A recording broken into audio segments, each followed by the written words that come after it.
inicia la grabación de la charla y pues nada, vamos a darle comienzo.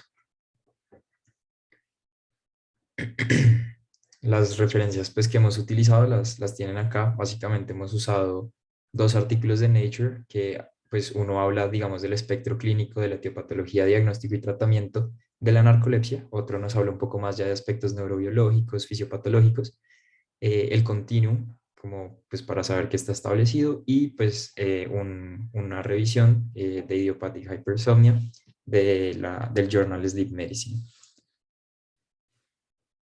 Para esta charla pues hemos preparado una tabla de contenido que pues consiste en empezar con una breve introducción, hablando un poquito pues de lo que vamos a tratar. Vamos a empezar hablando de narcolepsia, de hipersomnia idiopática, vamos a hablar de la clínica, después de los criterios diagnósticos y pues qué otros diferenciales se han planteado para estos trastornos del sueño, del hipersomnio puntualmente. Vamos a pasar luego para el tratamiento y pues finalmente nos iremos a casa con unas pequeñas conclusiones y pues como qué pinta hacia el futuro con respecto al abordaje de estas patologías. Entonces, pues empecemos. Para empezar, digamos, es esencial definir qué es la somnolencia y digamos que sabemos que es un síntoma que consiste en un estado, pues, entre la vigilia y el sueño, ¿cierto? Tenemos que diferenciarlo, pues, de lo que consideramos de la alteración del estado de conciencia, ¿cierto? No son lo mismo. Y pues puntualmente para pues esta charla que vamos a hablar de hipersomnias centrales, pues son patologías que clínicamente están establecidas, que tienen pues una etiología, como su nombre lo dice, a nivel del sistema nervioso central y pues que tienen un diagnóstico y tratamiento ya pues establecido, que es lo que vamos a tratar el día de hoy. Dentro de estas patologías se establecen 8 diferentes enfermedades en donde encontramos pues los espectros de la narcolepsia tipo 1, la narcolepsia tipo 2, la hipersomnia idiopática, el síndrome de Klein-Levin y también tenemos otros desórdenes que pues ya es la hipersomnia un poquito más asociada hacia otras etiologías como pueden ser desórdenes psiquiátricos, desórdenes médicos, desórdenes medicamentosos o pues el síndrome de sueño insuficiente. Digamos que por temas de tiempo y por temas de ser un poco más puntuales y que se lleven como lo importante a casa, vamos a hablar puntualmente de las 4 etiologías, de las 4 entidades más frecuentes y las más estudiadas cuando hablamos de trastornos de hipersomnio centrales, que pues como pueden ver son las que están subrayadas en azul, la narcolepsia tipo 1, tipo 2, la hipersomnia idiopática y pues vamos a hablar un poquito del síndrome de Klein-Levin. Entonces, bueno, empecemos hablando un poquito de fisiología, así como para recordar las bases, que bacano es empezar desde las bases. No vamos a entrar a hablar de todo el ciclo del sueño porque pues en la última charla Isa y Dani nos abordaron muy bien este tema, pero puntualmente para esta charla sí es importante que abordemos el sueño REM, porque pues van a darse cuenta que fisiopatológicamente es un punto clave de estas enfermedades, que es importante que tengamos en cuenta. El sueño REM dentro del ciclo del sueño aparece una hora después pues después de que se establece el sueño, ¿cierto? De que está esa fase de sueño profundo, de sueño no REM. Después de que acaban esas 4 fases, entramos en lo que conocemos como sueño REM, caracterizado, pues como el nombre lo dice, REM, habla de Rapid Eye Movements o movimientos oculares rápidos. Entonces, pues vamos a tener movimientos oculares balísticos. En esta fase estamos, pues, está asociada a la aparición de sueños vívidos y muy importante, va a ser una fase de atonía muscular. Digamos que coloquialmente la describen como una fase en la que tenemos el cerebro activo, pero en un cuerpo inactivo, ¿cierto? Mientras que pues lo que sería ya la fase no REM es un cerebro inactivo en un cuerpo pues activo, ¿cierto? Pues es una forma un poquito coloquial y rápida de decirlo, pero pues que explica al fin y al cabo en qué consiste. Hablando puntualmente de qué ocurre a nivel de esta fase, que aparece pues una hora después de que el paciente inicia su ciclo de sueño, tenemos que hablar de las neuronas orexigénicas. ¿Qué pasa en estas neuronas? Pues ellas secretan un neuropéptido, como el nombre lo dice, que se llama la orexina, y pues esta va a tener un importante rol estimulando el núcleo tubero mamilar. Este núcleo tubero mamilar tiene importantes proyecciones colinérgicas, sobre todo, que pues van a darnos esa actividad cerebral que va a caracterizar esta fase del sueño. También pues tenemos por otro lado, digamos que la activación de otros núcleos como el locus coeruleus o el RAFE, que van a encargarse principalmente pues de la vigilia. Bueno, empezando a hablar ya más acerca de la parte pues, de las enfermedades como tal, vamos a empezar, digamos, con la parte más ladrilluda de la charla, que pues entendemos que es una parte, pues, digamos, cansona o pues sí, pero necesito que se queden conmigo precisamente pues para que entiendan, pues, digamos, la parte jugosa y lo que perdón, lo que les queremos transmitir de la charla. Ahora sí, empezando por la narcolepsia. Entonces, la narcolepsia es una afección principalmente que tiene un pico entre los 15 años, o sea, es de una aparición temprana en la edad, y tiene un segundo pico más tardía, hacia los 35 años. Es una afección predominantemente del género masculino, como aquí lo dice, y esto, la prevalencia en Europa y Norteamérica, que es donde más se ha estudiado, es donde más se han hecho estudios epidemiológicos, suele ser entre 20 y 50 personas afectadas por cada 100.000 individuos. También entendemos que la población con mayor prevalencia es la japonesa, por lo que vemos también, pues digamos, una relación, digamos, genética. Eh, los datos son muy recientes, porque la enfermedad, aunque se haya descrito hace más de 150 años, se ha estudiado fisiopatológicamente y entendida en los últimos 24 años o algo así. Ya les explicamos por qué se da este fenómeno. Entonces, todos los datos son muy recientes, entonces la epidemiología per se no se entiende muy bien, no está muy estudiada, los datos no son tan confiables. Y esto tiene varias repercusiones a nivel clínico, diagnóstico y tratamiento, tanto como en la fisiopatología per se. Esto, sabemos que la narcolepsia se presenta de manera aguda, entre días o semanas, o de manera crónica, durando hasta décadas, en la aparición de ciertos signos muy importantes. Bueno, ya. Hablando principalmente de la orexina hay dos tipos, la orexina tipo 1 y orexina tipo 2, inicialmente descritos como las hipocretinas, como su nombre lo dice, pues fueron descritas en 1998, hace 24 años, y ese fue el punto de partida para la descripción de todas la fisiopatología de la narcolepsia. Entonces, hay que tener muy en cuenta esta molécula. Su nombre, como hace referencia, es un estado o sea, se relaciona mucho con el estado orexigénico, o sea, lo contrario de la anorexigenia. Eh, por lo tanto, esto es un neuropéptido que se da en pro del comer y se activa principalmente en estados de ayuno. Se encontró posteriormente una relación extremadamente importante con la vigilia, con todos los sistemas relacionados con pues, el estar despierto. Eh, ya les explicamos los estudios específicos porque no se tiene, digamos, estudios in vivo de todas las funciones fisiológicas de la orexina, sino casi todos los estudios son post-mortem o en ratas. Se sabe que inhibe el sueño REM principalmente. ¿Y cuál es la, digamos, relación de vigilia-ayuno? Pues se cree que es una razón evolutiva el hecho de estar despierto para buscar comida. Por lo tanto, el ayuno activa esta molécula y, por ejemplo, la leptina inhibe el neuropéptido, pues reforzando la idea pues, planteada. La orexina, los estudios importantes que se dieron fueron estudios post-mortem en pacientes con narcolepsia que demuestran una disminución en el líquido cefalorraquídeo de estas orexinas, tanto pues, en el tálamo como pues, en el líquido. Un aumento en el estado de alerta y tiempo de vigilia en ratones en las cuales se les insertó hipocretina, bueno, orexina, vía intraventricular. Y la fotoestimulación de estas neuronas pues que secretan selectivamente la orexina, despertaban a los ratones tanto en sueño no REM como en sueño REM. Hago hincapié, que es muy importante en esta diapositiva, que inhibe el sueño REM.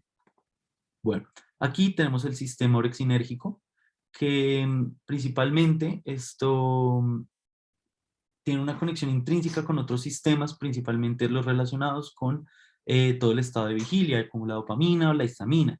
Tienen una relación muy estrecha con los núcleos del locus coeruleus, del RAFE, como ya nos comentaba pues, nuestro compañero Elías, y además de la corteza, principalmente con la corteza prefrontal. Esta diapositiva es principalmente para mostrarles dos funciones muy importantes del sistema orexinérgico.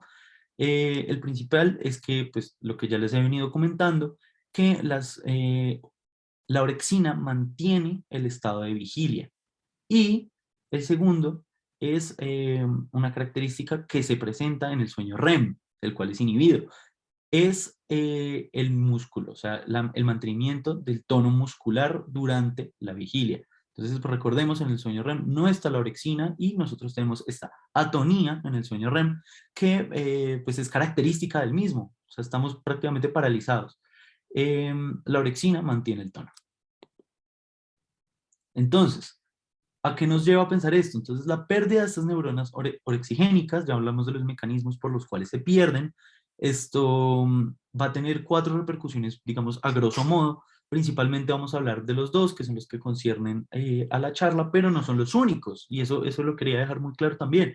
El principal es el pobre mantenimiento del estado de vigilia y pobre regulación del sueño REM. También tiene efectos metabólico-alimenticios, como la ganancia de peso, pues recordemos, es una neurona orexigénica, del estado orexigénico, y esto también tiene efectos en el sistema de recompensa por su pues, relación intrínseca con estos sistemas.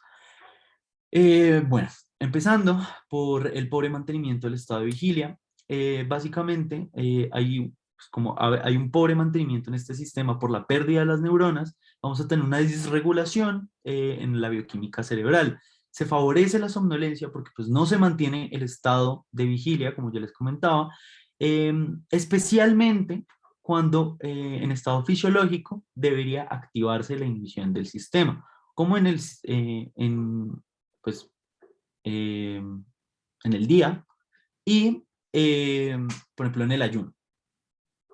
Los pacientes con narcolepsia tienen una facilidad para conciliar el sueño tremenda.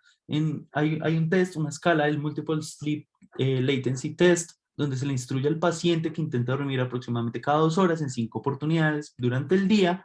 El grupo control aproximadamente tarda, después de la instrucción, de 10 a 20 minutos en conciliar el sueño. Los pacientes que tienen la deficiencia de la orexina o pues diagnosticados con la narcolepsia, aproximadamente duermen en un plazo de entre 1 o 2 minutos. La diferencia es abismal. También tenemos una pobre regulación del sueño REM.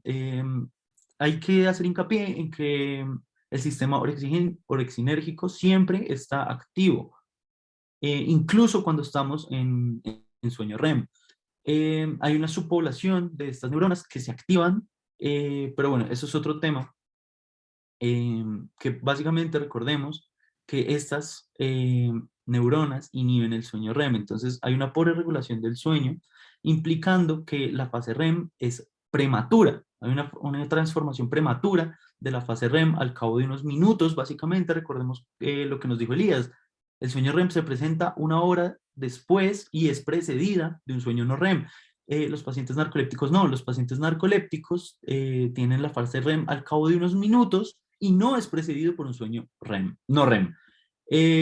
Esto implica semiológicamente alucinaciones de tipo hipnagónicas e hipnopómpicas, que básicamente significa alucinaciones previas a conciliar el sueño, muy vívidas. Bueno, o también se pueden presentar justo después de despertar, son alucinaciones muy vívidas, generalmente son desagradables, diferenciadas de la parálisis del sueño, que pues ya hablamos un poquito más del tema, que también se presentan los pacientes con narcolepsia. Y patológicamente los sistemas de la narcolepsia se ven afectados, dando pues unas funciones, bueno, se los explico en esta diapositiva mejor, que básicamente las emociones fuertes dadas por el cíngulo anterior o por la corteza prefrontal medial, esto van a generar estados de cataplexia. Ya hablamos específicamente qué es la cataplexia, pero es un signo muy importante que nos dice mucho acerca de la patología, de la deficiencia de la orexina. Ahora sí, la pérdida de las neuronas. ¿Cómo se pierden estas neuronas? Digamos, es un mecanismo desconocido, lastimosamente, pero se tiene, digamos, como varias hipótesis de qué puede estar pasando, siendo el mecanismo autoinmune uno de los más importantes.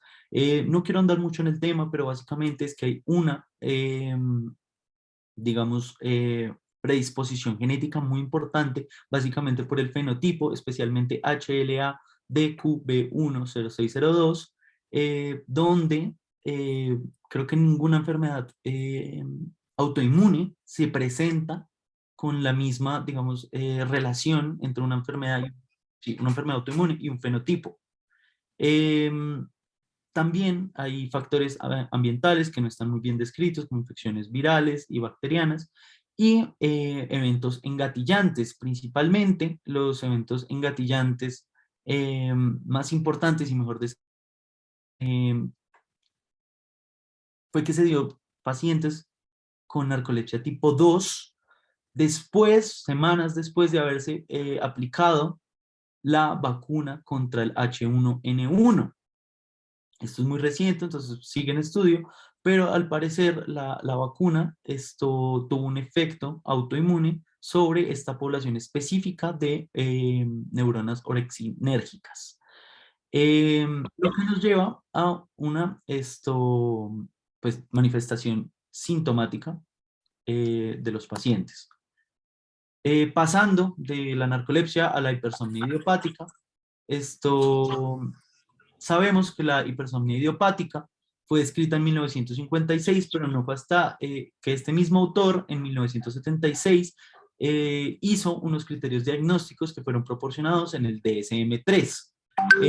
Ese mismo año y un año posterior, también seguido a los estudios de la Clasificación Internacional de los Desórdenes del Sueño, de la ICSD, 2 y posteriormente 3, también publicaron sus propios criterios diagnósticos, haciendo que la claridad diagnóstica sea muy problemática. Como no se diagnosticaban bien los pacientes, los datos epidemiológicos se veían sesgados, no se conocen realmente.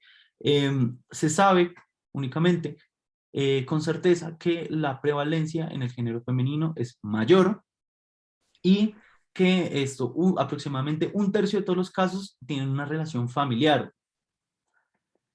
Como su nombre lo dice, hablar de la fisiopatología es, digamos, muy complejo, es idiopático, no se conoce realmente, pero se hablan de 4 mecanismos que vamos a hablar muy rápidamente.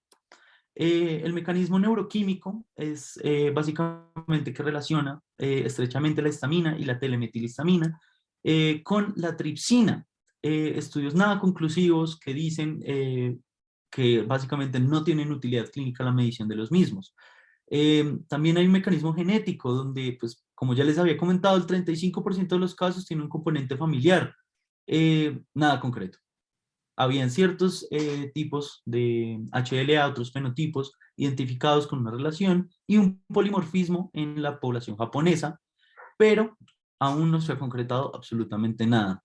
El mecanismo inmunológico, pues hubo un estudio en la comparación de las concentraciones séricas de inmunoglobulina G en tres grupos de pacientes, los narcolépticos con cataplexia, en pacientes con hipersomnia idiopática, y por último, pues un grupo de control. Básicamente se encontraron un desbalance entre inmunoglobulina 1, inmunoglobulina 2, una disminución en la inmunoglobulina 2 y un aumento en la 3 y 4, lo cual es muy sugestivo en una implicación de una respuesta inmunológica de linfocitos T, mediada por linfocitos T helper de tipo 1. Y por último, la regulativa pues una disregulación en el ciclo circadiano, mejor dicho, donde se encontró una disminución de la actividad de las ondas lentas en los primeros ciclos del sueño REM y no REM, y cambios en la secreción de melatonina y cortisol. Pero básicamente lo importante acá es un estudio que se realizó en ratas en la disminución de la expresión génica rítmica en los fibroblastos de los genes PMAL1, PER1 y PER2 asociados al ciclo circadiano.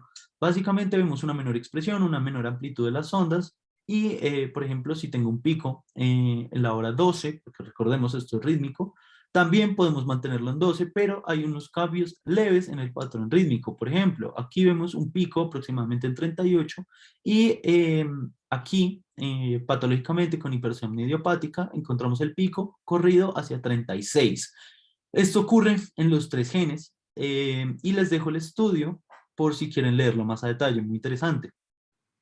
Ya pasando a la parte clínica de las dos patologías. Exacto. Entonces, pues, hablando un poco más del espectro clínico, vamos a empezar hablando, digamos, de los síntomas que comparten estas patologías de las que estamos hablando. Y al final los vamos a caracterizar cada uno como con sus criterios clínicos establecidos. El principal síntoma del que tenemos que hablar es la somnolencia diurna excesiva, que pues está definido como esa necesidad irreprimible de dormir o pues la presencia de episodios de sueño diurnos, ¿cierto? Digamos que más coloquialmente es como la inhabilidad para estar despierto y los pacientes lo refieren como una sensación pues subjetiva de, pues como de tener sueño, ¿sí? Como de somnolencia acompañada de dificultades en mantener la atención. Se manifiesta, digamos, con siestas que son involuntarias, pero pues uno pensaría que son siestas largas, pero lo que sucede es que no, son siestas que no duran más de 15 a 20 minutos. Ya vamos a ver por qué. Y pues que puede llevar comportamientos automáticos. Entonces, son cosas que los pacientes refieren que, no sé, le echan sal al café o que empiezan a escribir en el borde de una hoja y no se dan cuenta o que se dirigen a un sitio pero como que no se acuerdan. Y generalmente son momentos en los que los pacientes pueden tener lagunas, ¿cierto? Em, También estas siestas involuntarias que les mencionaba, los pacientes los llaman como ataques de sueño, o bueno, los definimos como ataques de sueño, y son esas transiciones rápidas en donde, no sé, generalmente en situaciones monótonas el paciente pues está en su contexto y se empieza a quedar dormido, ¿cierto? Pues es algo que a muchas personas les ha pasado, pero pues en este caso hay una patología detrás y es algo muy frecuente y recurrente, característico pues de este cuadro. También se habla pues de que los pacientes pueden tener síntomas acompañantes, como pues pueden serlo, no sé, la cefalea o que puedan presentar como alteraciones visuales o sensitivas. ¿Qué podemos encontrar clínicamente pues de estos? Y digamos que esto es una característica muy importante, sobre todo de la narcolepsia, y es algo que se llama la aparición súbita del sueño REM, ¿cierto? Hablábamos de que el sueño REM, para que aparezca, tiene, pues fisiológicamente dentro del ciclo del sueño, tiene que transcurrir la fase de sueño profundo o sueño no REM, que pues tiene un tiempo aproximado de 50 a 70 minutos en una persona normal. En las pacientes con narcolepsia lo que sucede es que este sueño REM, esta fase del sueño, aparece súbitamente, ¿cierto? En un periodo menor a 15 minutos desde que el paciente se acuesta a dormir. Y es lo que podemos ver en esa gráfica, ¿cierto? Es un sueño REM y es un sueño REM que se mantiene sostenido. Y pues es lo que, pues para que lo entiendan más adelante, es lo que se va a abreviar con las siglas SOREM. SOREM. Dale. Ahorita hablamos un poquito más pues, de estos sueños. Otro síntoma muy importante, principalmente de la narcolepsia tipo 1, va a ser, digamos, específico de este cuadro en particular, es la cataplejía o cataplexia, que está definida pues como esa pérdida súbita del tono muscular, pues que es bilateral y, como nos mencionaba Juan, es inducido por emociones fuertes. Generalmente es por emociones positivas. Digamos que la principal emoción que está descrita es como ataques de risa muy fuertes, pero pues también se ha encontrado que puede ser desencadenado por emociones negativas, como pueden serlo, no sé, la ira, la agresividad, entre otras. Esta atonía o pues parálisis, si se puede llamar así, se manifiesta principalmente a nivel de la cara, atonía facial, ¿cierto? Entonces podemos encontrar caída de los párpados, flacidez de la mandíbula, pacientes con protrusión de la lengua o disartria, y ya pues puede progresar, digamos, pues, al cuello y a los miembros. Entonces, en los miembros superiores o inferiores, em, importante pues que sea bilateral y puede llevar al paciente a caídas, pero generalmente son caídas que no se asocian a lesiones. Eso está descrito y pues es algo particular, como son caídas que no terminan lesionando al paciente. Importante, y es que en estos ataques de cataplexia los pacientes no pierden la conciencia. Ellos son conscientes, pero pues están con una atonía muscular, entonces no son capaces de recuperar su posición. Y estos ataques pueden clasificarse en parciales o completos, ¿cierto? Digamos que el principal diferencial entre los parciales y las completas es el tiempo. Cuando hablamos de parciales, pues hablamos de un tiempo de 2 segundos, 10 segundos máximo, y ya cuando hablamos de completos, estamos hablando pues hasta 2 minutos, ¿cierto?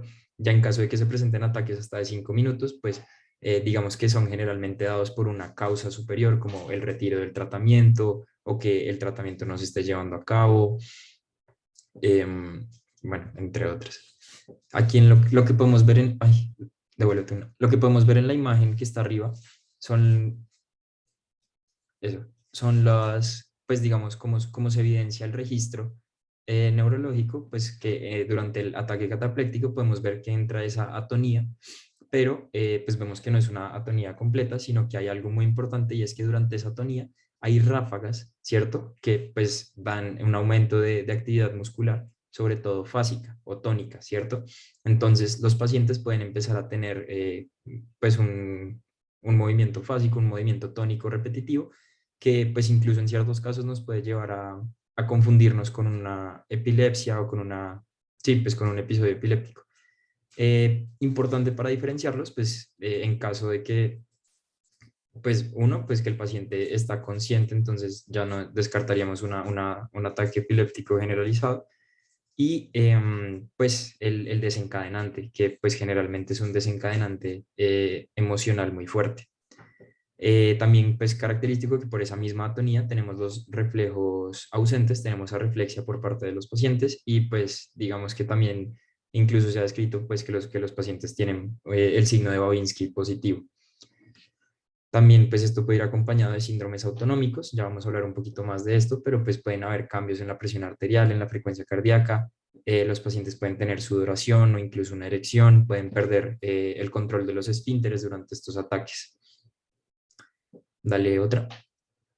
Y ahora sí, hablando un poco más del sueño en sí, pues se habla de que otros síntomas, la parálisis del sueño y las alucinaciones. La parálisis del sueño se define como la inhabilidad de hablar o moverse voluntariamente durante ese periodo en el que transcurre la transición del sueño a la vigilia. Entonces el paciente pues ya está despierto, está consciente, pero no puede moverse o hablar, ¿cierto? Acompañado de esto, suelen haber alucinaciones que nos comentaba Juan que pueden ser hipnagógicas, que es al principio de ese sueño, ¿cierto? Cuando se está durmiendo, o pueden ser hipnopómpicas, que es al final del sueño, cuando se despierta. Entonces, son alucinaciones que están sobrepuestas en la realidad del paciente, entonces, pues, no sé, en su entorno puede estar, pues, teniendo alucinaciones y pues también comprometen sentidos como el olfato o pues alucinaciones vestibulomotoras, que es lo más común.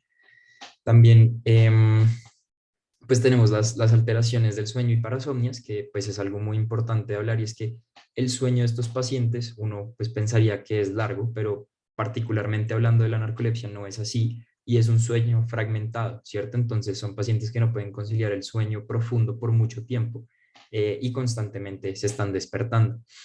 Durante este sueño, los pacientes pues, pueden tener lo que se conoce como el trastorno del sueño REM, que se manifiesta principalmente porque el paciente tiene caminatas mientras duerme o pues come o digamos tiene algún tipo de actividad.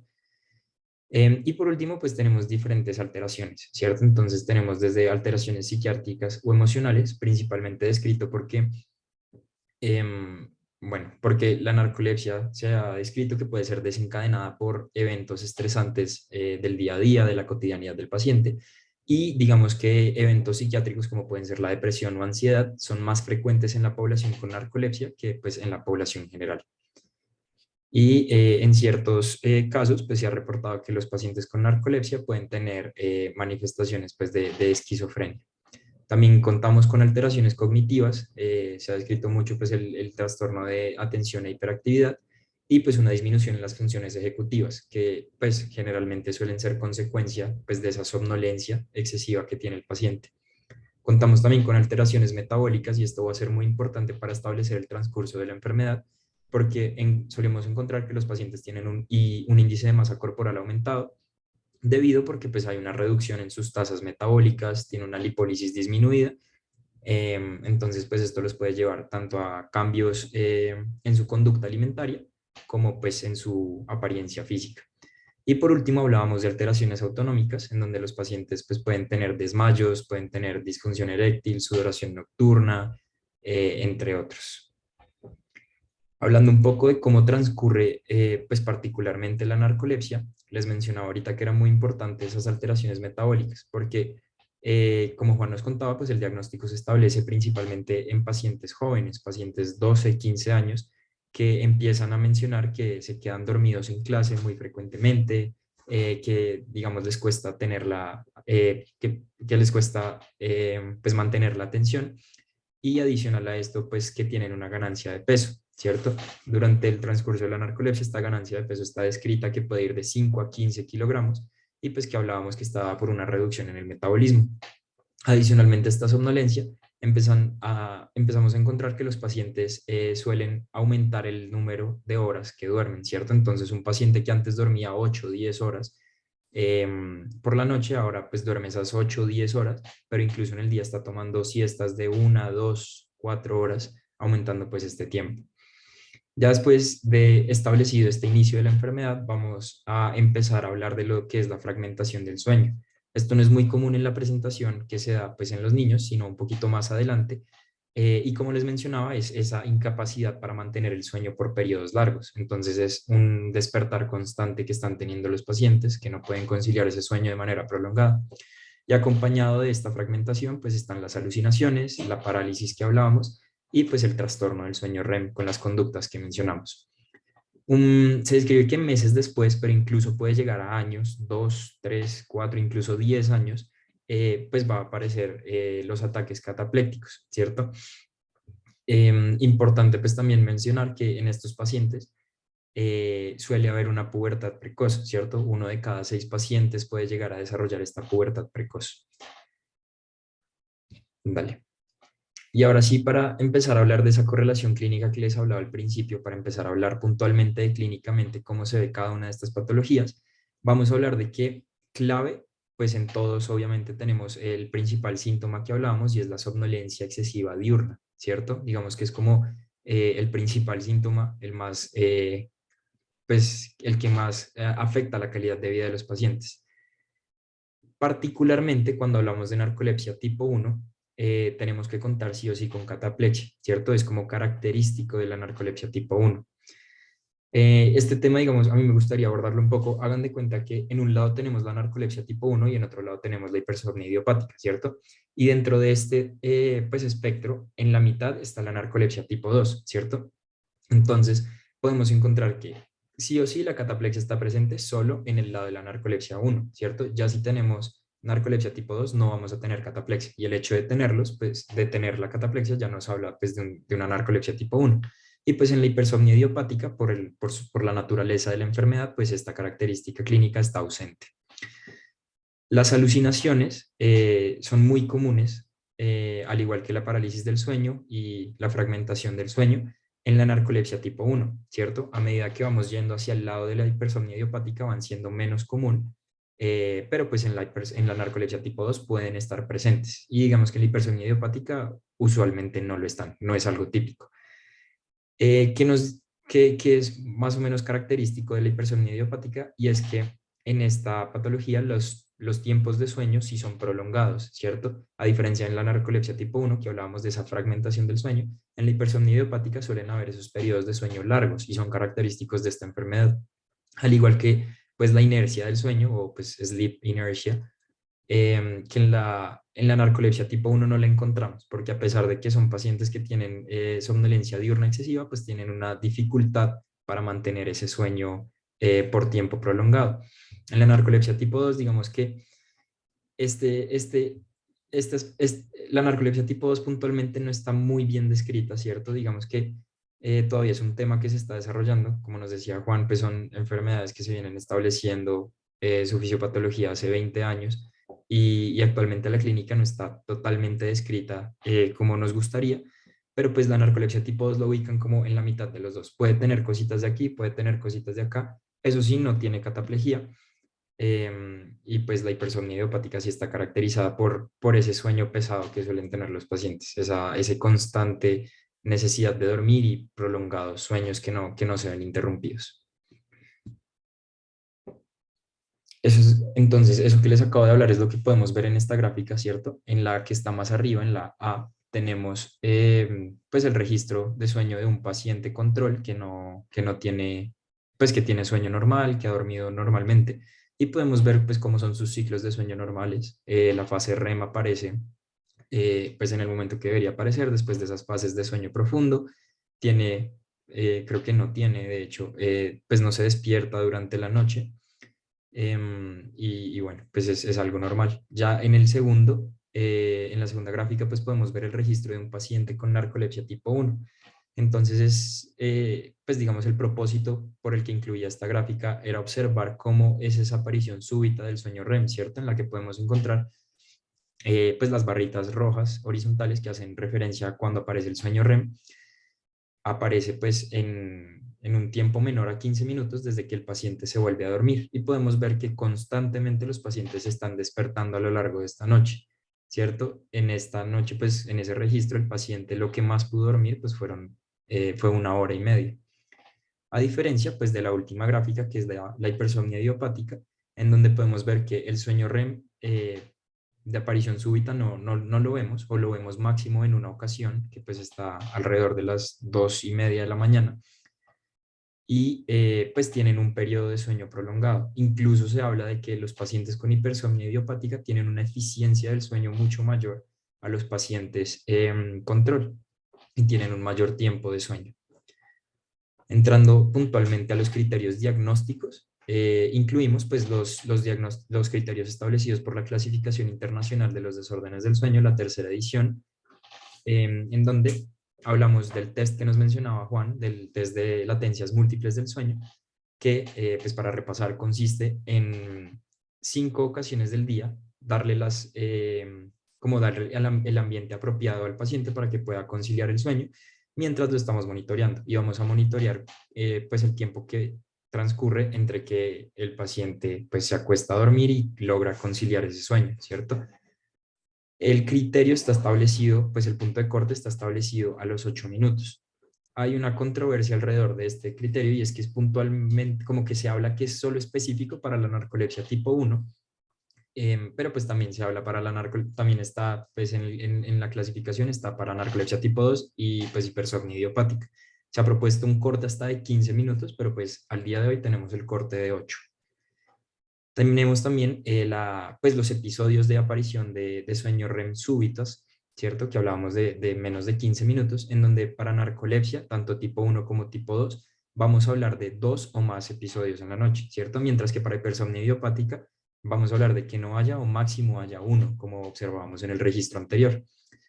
Vamos a hablar de la medición pues de los niveles de hipocretina en líquido cefalorraquídeo, que para narcolepsia tipo 1 vamos a encontrar valores menores a 110 picogramos por mililitro. Entonces, esto ya consideramos un valor pues bajo que nos habla de esa deficiencia que nos explica la fisiopatología que mencionábamos al principio.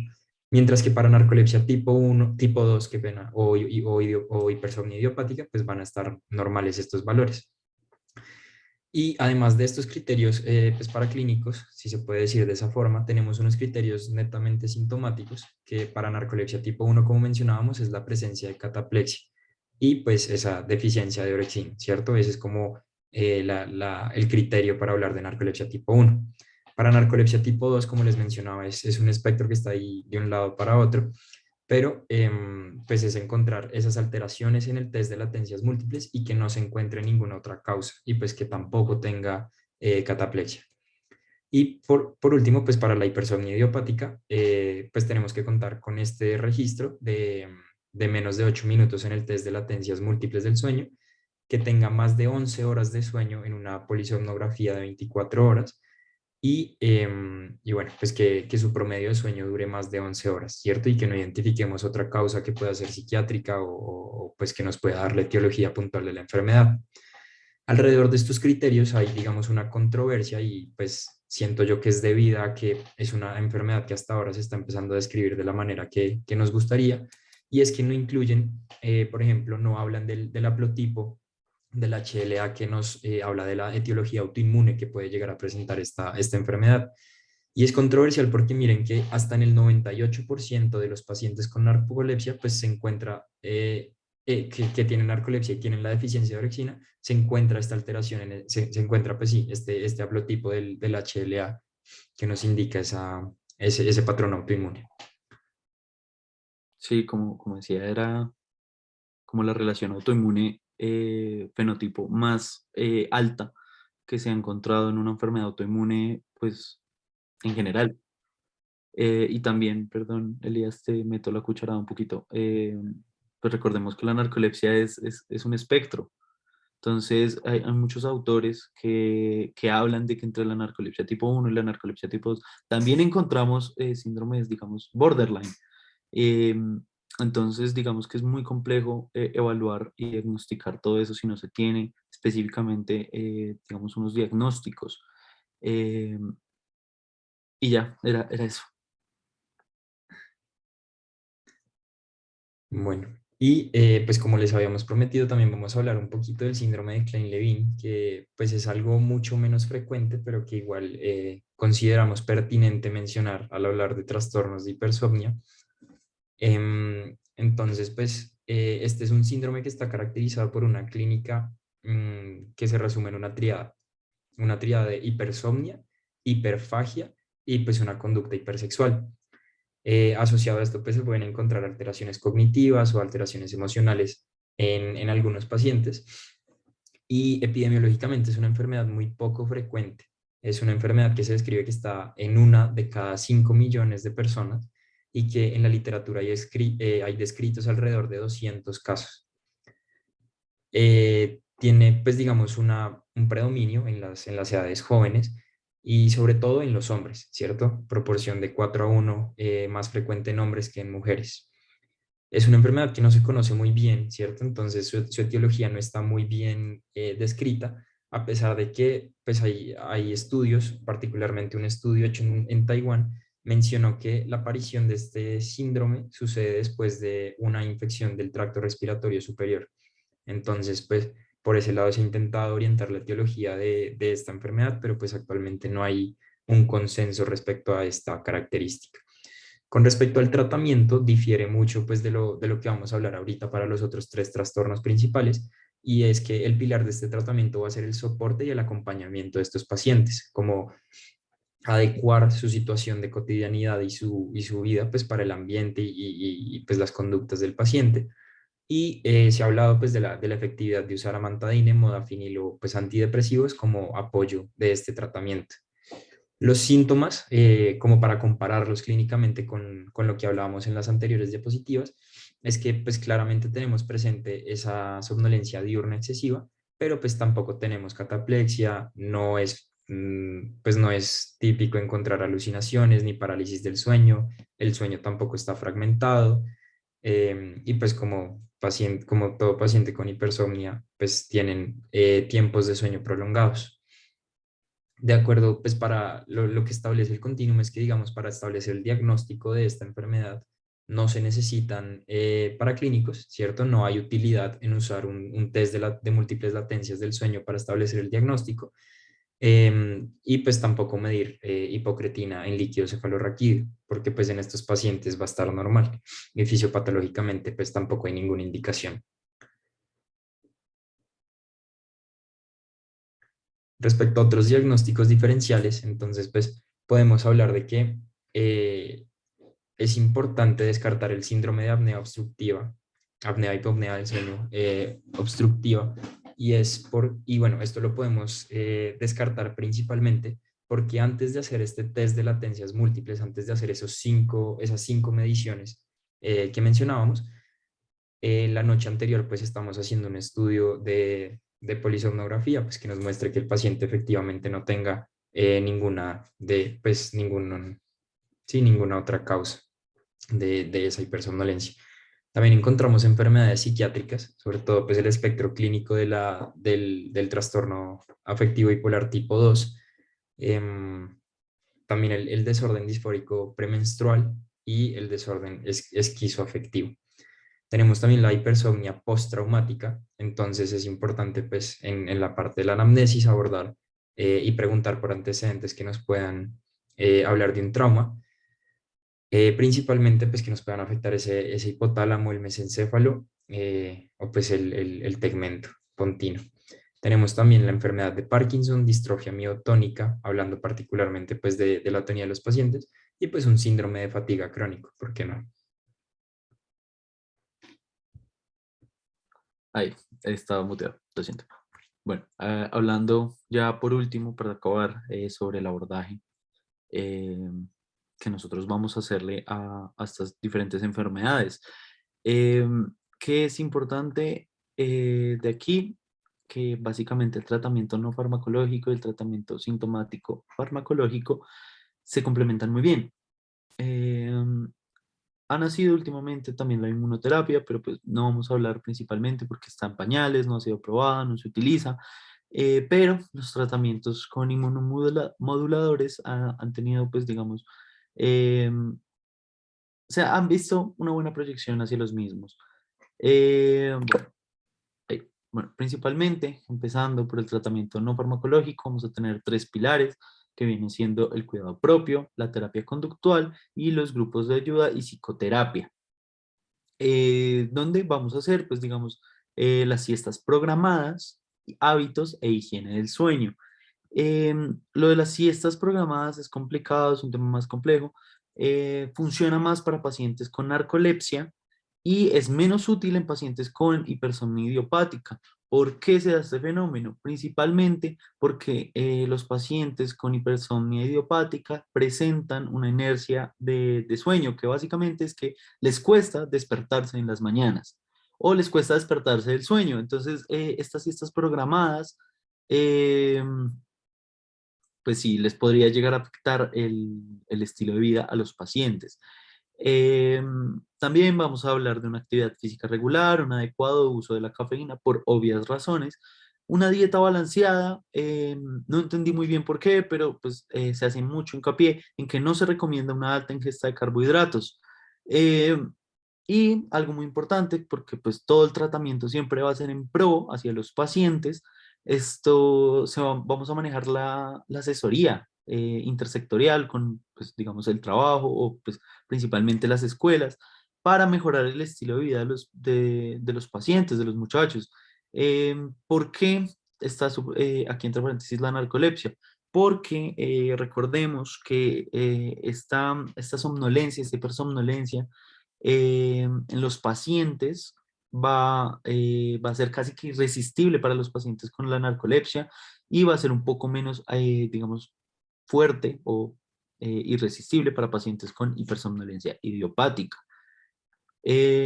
Hablando del tratamiento farmacológico, para específicamente el excessive daytime sleepiness o pues la hipersomnolencia per se, vamos a dar, pues, solamente se han aprobado 4 fármacos por la FDA de primera línea para el manejo de esto. Viene siendo pues el modafinil, que es un agente promotor de la señal dopaminérgica con una alta vida media que va a ser, pues, que nos va a resultar muy útiles. El oxibato de sodio, que es un medicamento relativamente muy complejo, que una de sus funciones es la estimulación de los receptores GABA-B. Estos dos son los principales, el oxibato y el modafinil, para el tratamiento de tanto la narcolepsia como la hipersomnia idiopática. Pero también encontramos el pitolisant, que es un medicamento huérfano, que es un agente promotor del estado de vigilia, que es un antagonista del receptor histamina 3, histaminérgico 3. Eh, y el somrefetol, que es un inhibidor selectivo de la recaptación de dopamina y noradrenalina. Es importante hablar de que este esquema de tratamiento únicamente es para adultos y todo el tratamiento varía, pues obviamente según las condiciones del paciente, de la edad, de la profesión y las comorbilidades que tenga. Ya hablamos específicamente para niños, es importante el tratamiento para niños porque recordemos que el pico está en los 15 años, por lo menos en narcolepsia. Eh, para el estado de cataplejía solamente tenemos dos medicamentos aprobados, que son el oxalato de sodio, como ya lo había comentado, y el pitolisant.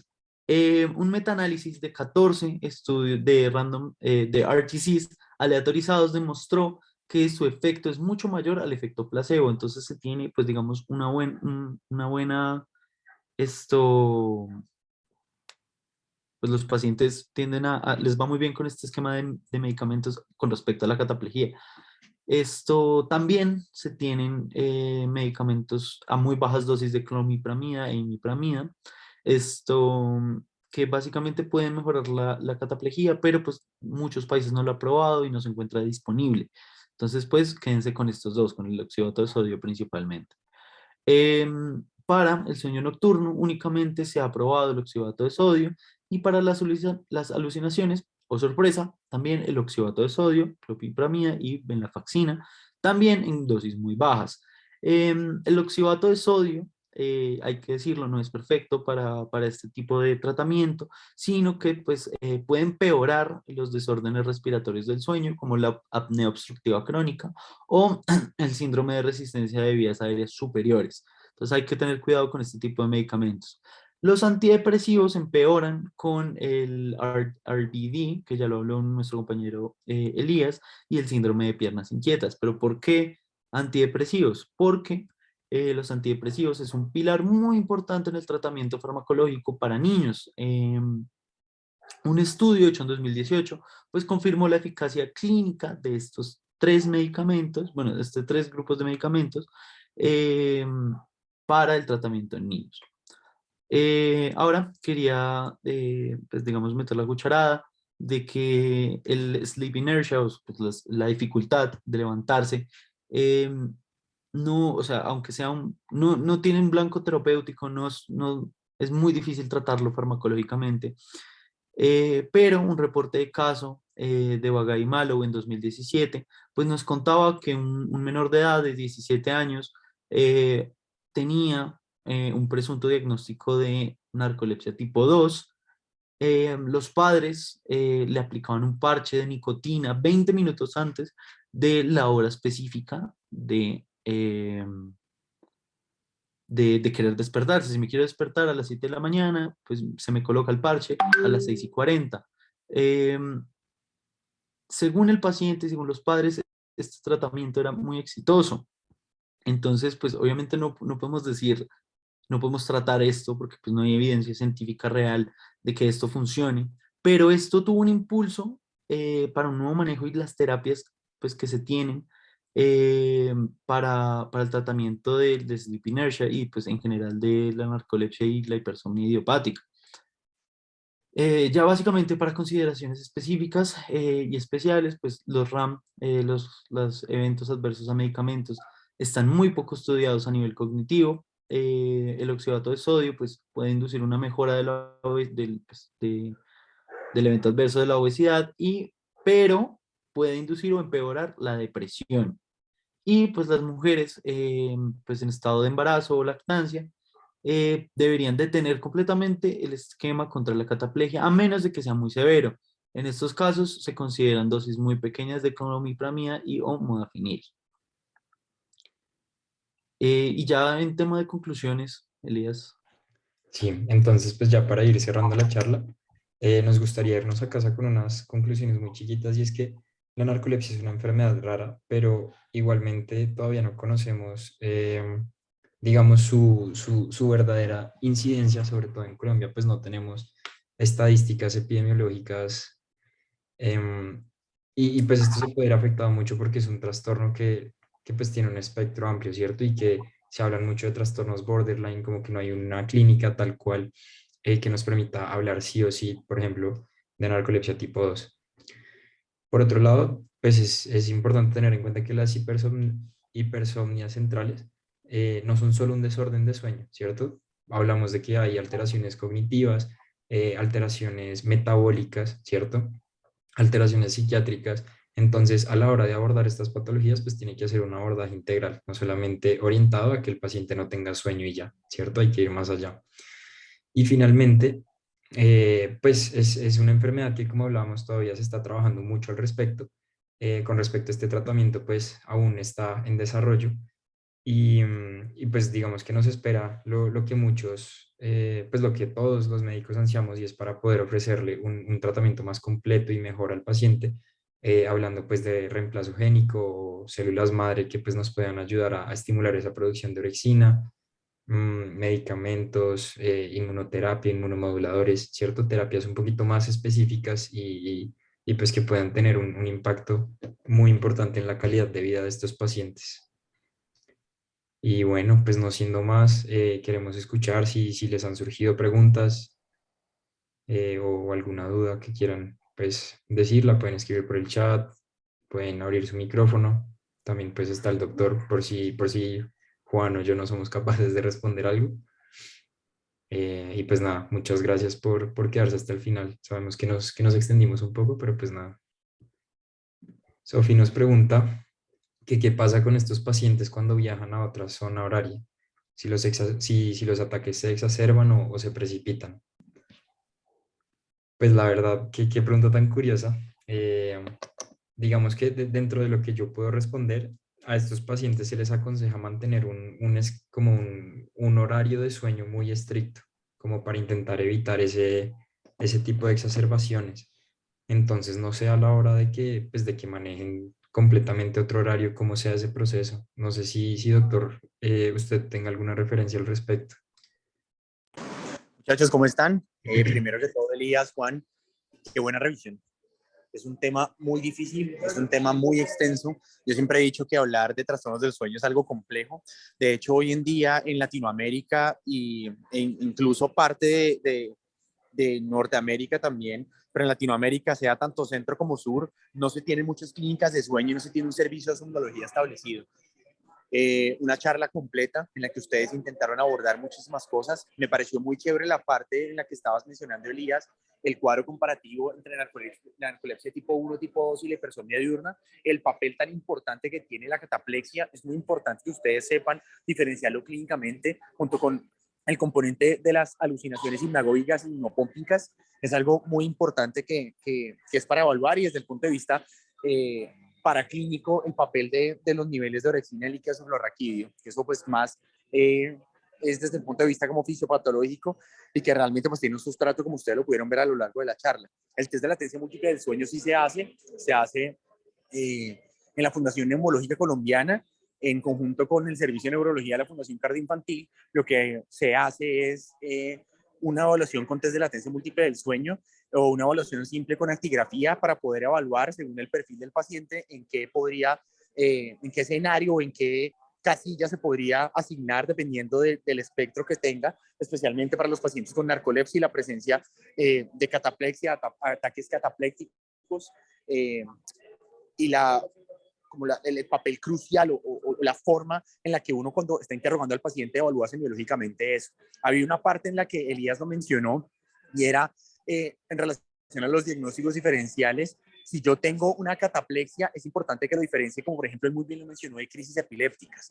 Hay algunas crisis epilépticas que no tienen alteración del estado de conciencia, lo llamamos crisis astáticas, y vemos que esas crisis, uno, se presentan más en niños, y dos, tienen un origen a nivel del cuerpo calloso. Por eso muchas veces los niños terminan siendo llevados a callosotomía, y siempre el motivo de consulta es porque el paciente tiene una narcolepsia tipo 1 que está haciendo cataplexia, ¿cierto? Pero pues el niño no presenta ninguna alteración del sueño, o dos, que el niño se cae mucho. Entonces es muy importante que tengan en cuenta de cómo diferenciar las crisis estáticas. Hay otros componentes más importantes también. Uno son los drop attacks. Esos drop attacks que también se han descrito en pacientes, tanto pediátricos como pacientes adultos, son de origen vestibular. Y de manera súbita el paciente empieza a tener una sintomatología disautonómica en la cual predomina el mareo, predomina la sensación de desvanecimiento, y el paciente pierde inmediatamente el tono. Eso es un drop attack. Acuérdense de la definición de síncope, creo que en algunas otras charlas hemos tocado también el síncope, que eso es bastante importante, y vemos cómo, si yo tengo la definición clara y la diferencia entre cataplexia, drop attack, síncope, crisis astática, puedo hacer algo más detallado y puedo hacer un abordaje mejor de esos pacientes. Me pareció muy buena la charla, de verdad, perdón que sea insistente con eso, los felicito, de verdad hicieron un muy buen trabajo. Había una parte que mencionó Juan, que espero que no se hayan confundido ustedes, y es que hay algunas, cuando estaba hablando del componente autoinmune de la narcolepsia, y hay algunas enfermedades, o como él lo dijo, esta enfermedad tiene un genotipo y es de causa autoinmune. Eso es bastante frecuente en algunas enfermedades autoinmunes, de hecho. Por ejemplo, en la enfermedad celíaca lo tiene. Hay haplotipos HLA que están vinculados a enfermedad celíaca, ¿sí? Esa es la razón por la que, si ustedes no lo saben, de pronto, si tenemos acá estudiantes de primeros semestres, por la que los alimentos tienen etiquetas que contienen gluten. Es por los pacientes con enfermedad celíaca, ¿sí? Eso es lo más importante. No es tanto por bajar de peso ni nada de eso, sino es por los pacientes con enfermedad celíaca. Entonces, no quiero que se lleven la idea que la narcolepsia es la única que tiene componente HLA, porque ya se ha visto HLA en la enfermedad celíaca y se ha visto, por ejemplo, también en la sarcoidosis y en algunas vasculitis de pequeño vaso. Ahora sí, para la pregunta que hizo Sofía, gracias Elías antes y Juan por tener esa disposición de la charla, en la que ustedes lo hacen como una especie de, no sé cómo decirlo, como de clase, pero al mismo tiempo para que todo el mundo participe. Usaron incluso palabras coloquiales, que a mí no me parece que eso está mal, a mí me parece que eso está bien. Cuando usan palabras coloquiales a la gente se le queda, y creo que este es el objetivo de esto, que todos seamos un equipo y que todos aprendamos.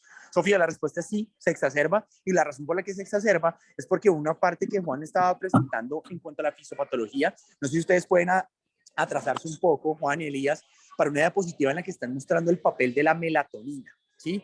Vemos que hay alteraciones en la liberación de melatonina, Sofía, y los pacientes que tienen jet lag puntualmente tienen esa característica en las que hay una alteración en la liberación de melatonina, porque hay una alteración en la liberación de rodopsina por el estímulo lumínico, ¿sí? Hay un cambio horario que, entre muchas cosas, además de la fisiopatología propia, que tienen que ver con los cambios hormonales, alguna irregulación incluso de hormonas tiroideas y de concentraciones de sodio que tienen que ver con el estado de hidratación del paciente, está muy relacionado también con la liberación de melatonina. Así que la respuesta es que efectivamente sí cambia, porque al haber un cambio de la melatonina, de hecho ahí, como dice en la diapositiva, está muy bien, hay un aumento de la liberación de cortisol. Y es más o menos similar como cuando hay un estrés emocional. Cuando hay un estrés emocional, hay una liberación de cortisol, o cuando hay una enfermedad importante, ¿cierto? Como por ejemplo la liberación de hormonas contrarreguladoras, que una es el cortisol en pacientes diabéticos, en casos de hipoglicemia, por ejemplo, hace que esa elevación masiva del cortisol impida que el paciente duerma cuando debe dormir, y la alteración de la melatonina, que el paciente no duerma cuando tiene que dormir, ¿cierto? Entonces hace que haga ya una mayor carga de sueño, y al haber una mayor carga de sueño, porque como lo estaba explicando Elías en los test de latencia múltiple de sueño y en las actigrafías, ¿sí? Hay una inversión de esos patrones y hay una tendencia mayor a la somnolencia. Así que la respuesta es que sí se exacerba, y esos pacientes incluso tienen necesidad de que les aumenten la dosis del medicamento, o que incluso si tienen, por ejemplo, una reunión importante, yo les adelanto, hay un artículo fascinante de jet lag que es del 2007 del New England, por si lo quieren leer, es fascinante, y toca esta parte de la melatonina, en la que la estrategia de los pacientes es que si van a tener algún evento importante o algo, al menos tengan con 48 a 72 horas de anticipación para poder regular un poco el sueño y que no tengan ataques de hipersomnia en ese momento. De resto, yo no quería aportar nada más, me pareció muy bueno, importante que tengan en cuenta la escala de Epworth, apliquen la escala de Epworth, es una cosa muy importante, es una herramienta súper fácil y súper sencilla, y como excelente lo mencionó Juan y lo mencionó Elías, la parte del diagnóstico diferencial con enfermedad médica es muy importante. Pacientes con enfermedades endocrinológicas como diabetes, hipotiroidismo, pacientes con SAOS, ¿sí? Con apnea del sueño, es muy importante que interroguen, por ejemplo, ganancias de peso recientes, ronquidos o crisis asfícticas, porque es una causa bastante importante. Una cosa que mencionaba Juan ahí, y es que él no le quedaba claro por qué la dieta balanceada se recomendaba en esos pacientes. Las razones son muchas. La primera es que una dieta balanceada evita la obesidad.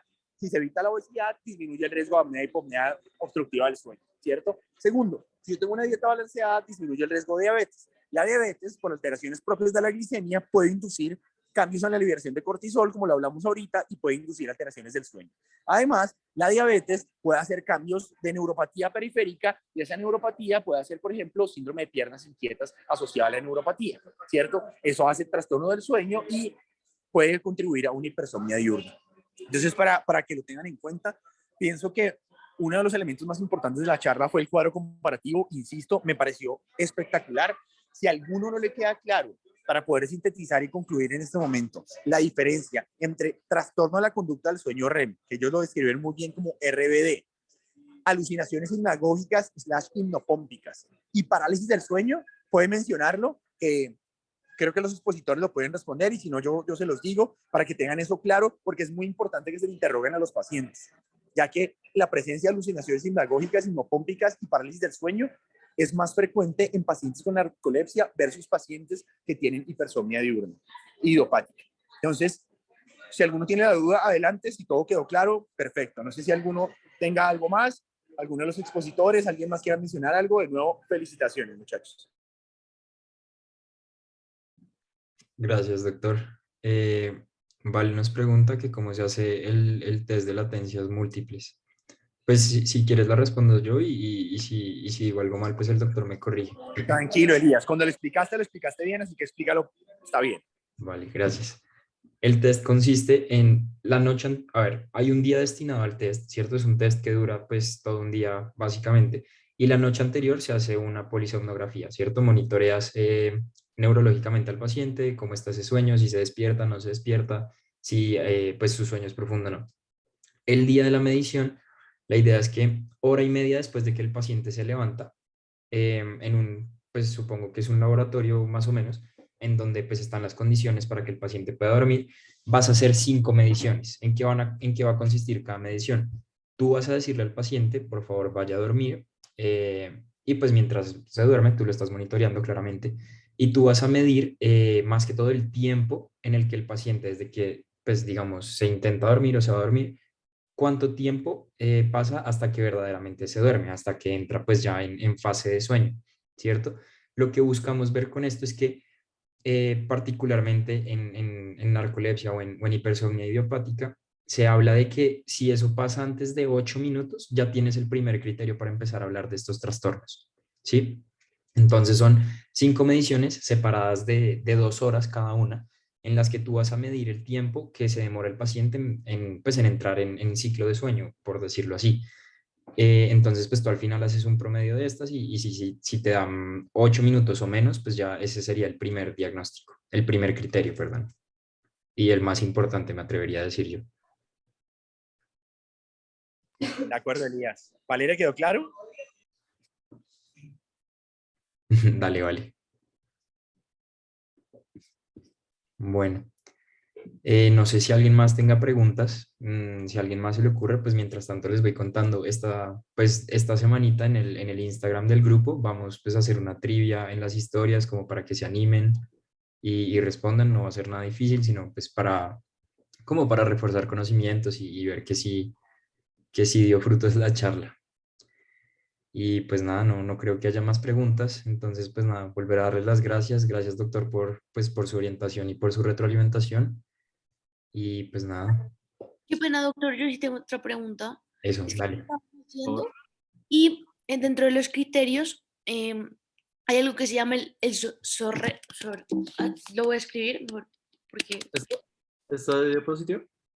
Sí. no, No, durante los criterios ahí lo escribí y eso se toma junto cuando se hace lo de la hipersomnia idiopática, pues como ustedes bien lo dijeron, se diagnostica cuando el paciente tiene pues mucho sueño diurno, cuando tiene el MSLT menor de 8 minutos, con menos de 2 de esa cosa que les mandé ahí, SORREM, que pues yo lo traducí como periodos de movimientos rápidos de los ojos, pero no sé si sea eso. No sé si de pronto el doctor sabe qué es eso. Sí, Valeria. SOREM es un acrónimo, de hecho, en inglés traduce Sleep Onset REM Periods, ¿sí? Quiere decir que son efectivamente periodos de sueño REM al inicio del sueño. O sea, periodo REM al inicio del sueño. Eso traduce SOREM, ¿sí? Eso es un acrónimo, ¿sí? Sleep Onset REM Periods o SOREM, ¿sí? Y hace referencia puntualmente a eso. No sé si de pronto tenías duda de la sigla o algo, o si era algo más relacionado con eso, no sé. No, sí, era exactamente eso. Era que no sabía qué significaba la sigla. Muchas gracias, doctor. Vale, Valeria, con gusto. Igual creo que Elías lo marcó. para que lo tengas visualmente claro. Sí, ahí está como para que veas, vale. Es como literal, el sueño REM aparece en menos de 15 minutos. Como dice el doctor, el paciente se acuesta a dormir y pues no tiene las fases profundas del sueño, sino entra de una vez en sueño REM. Sí, acuérdate que el sueño REM es precedido por sueño no REM en condiciones normales, pero pues este no, porque pues la orexina no está presente. Pues, estás- Bueno, Muchas gracias. pues nada, muchísimas gracias a todos por atender y por estar pendientes. No siendo nada más, Muchachos, a ustedes muchas gracias. Gracias a las personas que se quedaron, a las personas que están interesadas por aprender. De nuevo a los expositores, felicitaciones. Un esfuerzo que hicieron importante, esfuerzo para organizar las diapositivas, para estudiar todo lo que estudiaron, porque me consta los artículos que revisaron. Estoy muy contento con esto que se viene ahora. Me parece muy chévere lo de la trivia para que ustedes puedan aprender, para que puedan interiorizar el conocimiento, para que no se quede solamente en la charla y ya, sino que en verdad se pueda interiorizar, que es lo más importante. Abrazos para todos, cuídense mucho muchachos y nos vemos entonces en 8 días para el simposio, para el foro, perdón, y también pues los esperamos ahí en el simposio el 14 de mayo. Un abrazo para todos, juiciosos. gracias, doctor. Buenas gracias. noches para todos.